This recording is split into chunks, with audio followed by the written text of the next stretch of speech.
রাজনীতি রাজনীতিবিদদের হাতে থাকতে হবে। যারে বিশ্বাস করে দেশের মানুষ ভোট দিয়ে দায়িত্ব তুলে দেয়, নিজের দায়িত্বে অবহেলা করে, তাহলে আমলা কামলাদের দ্বারা দুর্নীতি, সাদাবাজি, বদমাশি অন্য কিছুই দেশের মানুষ পাবে না, অন্য কিছু আশা করাও সম্ভব না। রাজনীতি যখন চলে গিয়েছে ধরাতে, রাজনীতি যখন চলে গিয়েছে সালমান এফ রহমানের হাতে, রাজনীতি যখন চলে গিয়েছে কারওয়ান বাজারে, রাজনীতি চলে গিয়েছে যখন ইন্ডিয়াতে, তখনই হচ্ছে হাসানাত আবদুল্লাহ ভাই যতগুলো কথা বলেছেন সবগুলো কথাই যুক্তিসঙ্গ, সবগুলো কথাই সঠিক বলেছেন।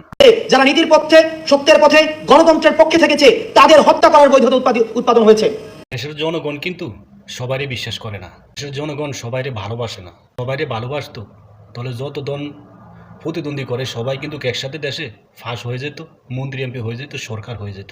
জনগণ কিন্তু যে কোনো ডিস্ট্রিক্ট বলেন, পুরা দেশের বলেন, সরকার একজনকে ভালোবেসে ভোট দিয়ে তাকেই ফাঁস করিয়ে দিয়ে দেশের দায়িত্ব তুলে দেয়, কাছে দায়িত্ব তুলে দেয়। সে যদি ওই দায়িত্বকে অবহেলা করে, অবহেলা মনে করে বিভিন্ন আমলা কামলাদের হাতে দায়িত্ব দিয়ে দেয়, তাহলে ওইখানে দায়িত্ব অবহেলা হবেই। সবাই চাবে নিজের পকেট ভারী করার ধান্দা, দেশ জাতি কল্যাণ হবে কীভাবে ওটা কেউ চাবে না।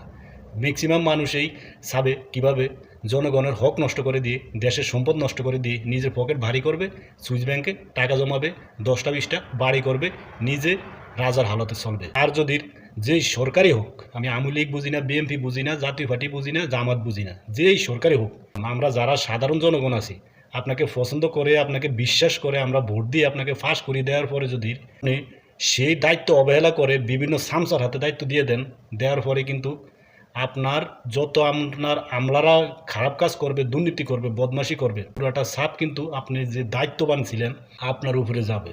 জনগণ, মানুষ আছে, জাতিসংঘ থেকে শুরু করে সবাই কিন্তু আপনার উপরে নজর রাখবে, আপনাকে জবাবদিহি করতে হবে, আপনার বদনাম হবে। নেক্সট টাইম আপনি যদি দেশে আবার নির্বাচন করেন, আপনাকে কিন্তু মানুষ ভালোবাসবে না, দায়িত্ব দিবে না, ভোট দিবে না, আপনাকে অবহেলা করবে। কথাটা মনে রাখবেন।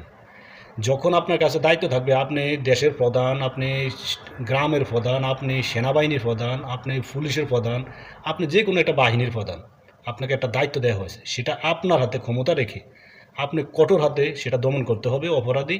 আর আপনি সব কিছু সব সময় চোখ কান খোলা রেখে আপনি পরিচালনা করতে হবে যে আপনার ডিপার্টমেন্টটা ঠিকঠাক চলতে আছে কিনা, কোনো জায়গায় কোনো দুর্নীতি হচ্ছে কিনা। যদি কোনোভাবে প্রমাণ সহকারে কোনো অপকর্ম আপনি দেখেন, শুনতে পান, সেটাকে আপনি কঠিন হাতে হস্তক্ষেপ করতে হবে। আর যদি আপনি চুপ মেরে বসে থাকেন, ওই দুর্নীতির একটা অংশ আপনার পকেটে এসে ঢুকার কারণে আপনি মুখ বুজে যান, মনে রাখবেন আপনার পতন কিন্তু খালি সময়ের ব্যাপার।